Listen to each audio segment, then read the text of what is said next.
Il y a 9 ans, le score entre l'Argentine et l'Allemagne était à égalité à la 113e minute de la finale de la Coupe du Monde 2014. Le destin d'une nation reposait sur les épaules d'un jeune homme de 22 ans, un certain Mario Götze. Avec un mental digne des plus grands joueurs du monde, il a livré ce soir-là à Rio une performance exceptionnelle. Cette nuit-là, Götze n'était pas seulement au sommet du monde, il avait le monde à ses pieds. Ses compatriotes pleuraient de joie et ses adversaires étaient plongés dans le chaos. Que pouvait-il vouloir de plus? Il était au sommet de son art. Mais la suite, personne ne l'avait vu venir. C'est l'histoire du vainqueur de la Coupe du Monde qui a disparu du jour au lendemain.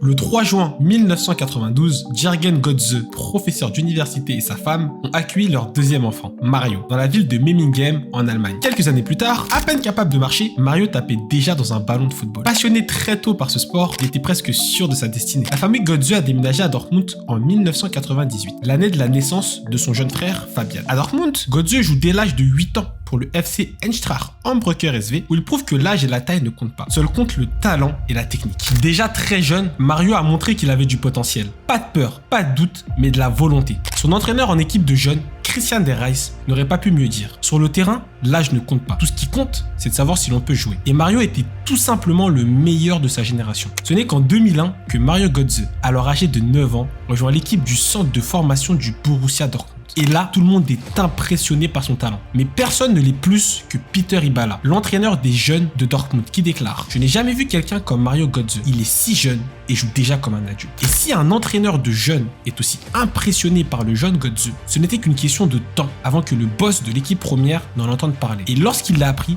Jürgen Klopp n'a pu que remercier le ciel que la famille de Mario soit venue à Dortmund. Il a même déclaré « Nous sommes très reconnaissants au père de Mario d'être venu à Dortmund. »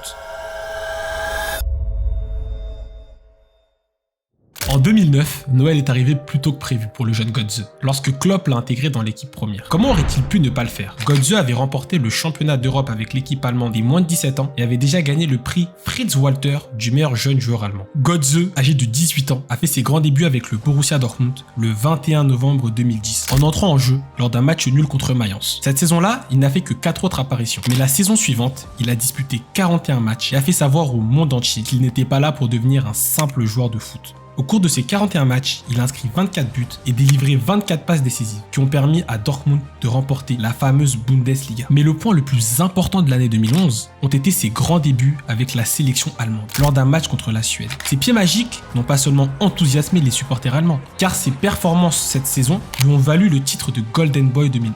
Le style de jeu de Götze est unique et cette originalité l'a aidé à se distinguer. Il joue normalement en tant que numéro 10, mais peut aussi être utilisé comme faux neuf et peut se déplacer de chaque côté du terrain. Malgré ses qualités techniques indéniables qui font penser au plus grand footballeur allemand, Mario Götze possède également le don de créer des occasions à partir de rien, ce qui lui a valu le surnom de Messi allemand.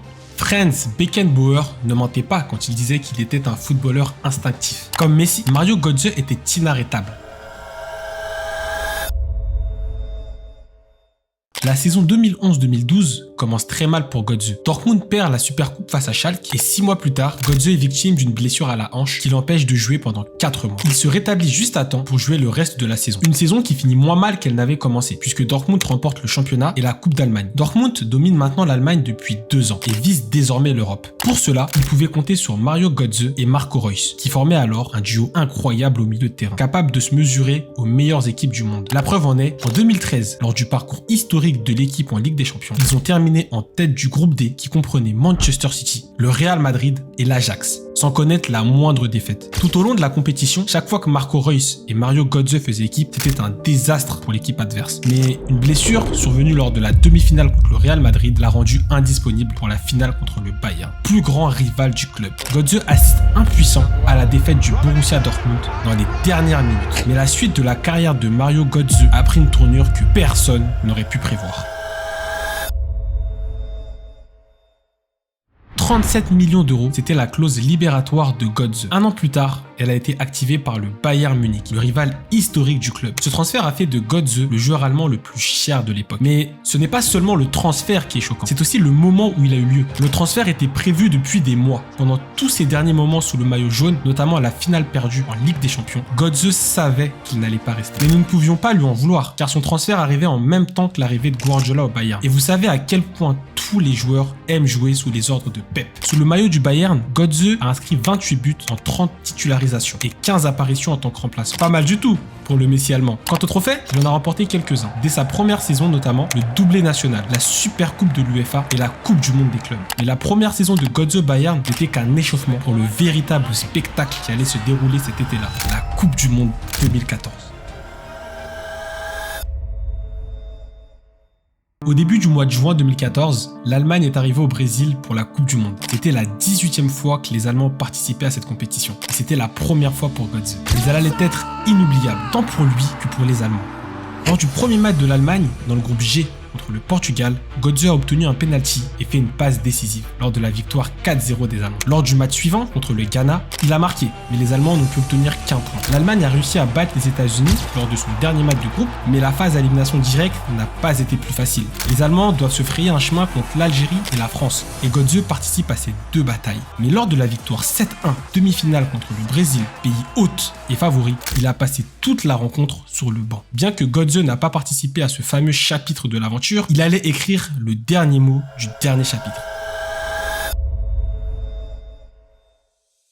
La rivalité entre l'Argentine et l'Allemagne en Coupe du Monde est presque aussi ancienne que le tournoi lui-même. L'Allemagne était à la recherche de sa première victoire en Coupe du Monde depuis la réunification et l'Argentine cherchait à remporter un 3e titre après des années d'échecs. Au début du match, les Allemands sont très mal embarqués. Higuaín a raté une occasion en or de donner l'avantage à la sélection argentine. Et Messi, il a fait de son mieux pendant que son homologue allemand se rongeait les ongles sur le banc. Götze est finalement entré en jeu dans les dernières minutes, mais le match était loin d'être terminé, avec aucun but marqué jusqu'à présent. Löw, le sélectionneur allemand, savait que si un joueur pouvait faire gagner le match à l'Allemagne, c'était Götze. Et il lui a dit « Montre au monde que tu es meilleur que Messi ». Avec ces mots, Mario n'avait qu'une chose à l'esprit, gagner ce match pour tous les Allemands qui le regardaient. À la reprise du match, les deux équipes se rendent coup pour coup. Mais il faut attendre la 113e minute de jeu pour que le sort s'acharne. Schürrle trouve Götze, contrôle le ballon de la poitrine avant de tromper Romero du pied gauche. L'Argentine ne peut rien faire et c'est l'Allemagne qui remporte la Coupe du Monde grâce à son enfant prodige. Sur le chemin du retour, Götze et les siens reçoivent un accueil digne des plus grands héros. Plus que jamais, tous les regards sont tournés vers Götze. Et pourtant, la saison suivante, bien qu'il ait remporté la Bundesliga, marqué 15 buts et figure sur la liste des nominés pour le Ballon d'Or, cela ne suffit pas à compenser les échecs, notamment une défaite en Supercoupe et une élimination en demi-finale de la Ligue des Champions. Cette situation entraînait des critiques sévères à l'encontre de Götze, même de la part de ceux qui l'avaient autrefois félicité, comme Beckenbauer qui a déclaré « Il se comporte et se déplace sur le terrain comme un jeune joueur. Il s'arrête tout simplement de bouger lorsqu'il perd un duel. C'est le comportement d'un enfant. Ce comportement ne convient pas au Bayern. Il est temps pour lui de grandir. » Après la saison 2015-2016, Götze n'a fait que 21 apparitions en raison de blessures récurrentes. Et même lorsqu'il jouait, c'était principalement depuis le banc de touche. Son règne était officiellement terminé. Pourtant, pour tenter de regagner sa place, il devait revenir sur ses pas. C'est alors que Götze se retrouve là où tout a commencé, le Borussia Dortmund. Son transfert est accueilli de manière assez mitigée, mais il sait à quoi s'en tenir et admet que son passage à Munich n'a pas été une décision des plus intelligentes. Il joint le geste à la parole et délivre même une passe décisive contre le Bayern Munich. Mais alors que les choses semblaient prometteuses, une grosse tragédie est arrivée. Götze souffre de myopathie, une maladie musculaire qui l'empêche de faire ce qu'il aime le plus, jouer au foot. La maladie ne l'a pas seulement brisé, elle l'a aussi plongé dans le désespoir. Par la suite, il n'a jamais pu répéter ses performances dans les autres clubs où il a joué, que ce soit au PSV ou à Francfort. La question est maintenant de savoir ce qui se serait vraiment passé si Götze n'avait pas été blessé. Ou que s'est-il passé à ce moment précis où il est devenu un héros national? Ce moment a-t-il déterminé tout ce qui a suivi? Ou bien les dernières années difficiles de sa carrière ont-elles effacé tous les moments de bonheur qu'il a offert au football mondial? C'est la fin de la vidéo, j'espère qu'elle vous aura plu. Abonnez-vous et activez la cloche des notifications pour être informé des futures vidéos. Laissez un commentaire pour nous dire ce que vous retenez de la carrière de Mario Götze. Et très important, likez et partagez la vidéo. À bientôt!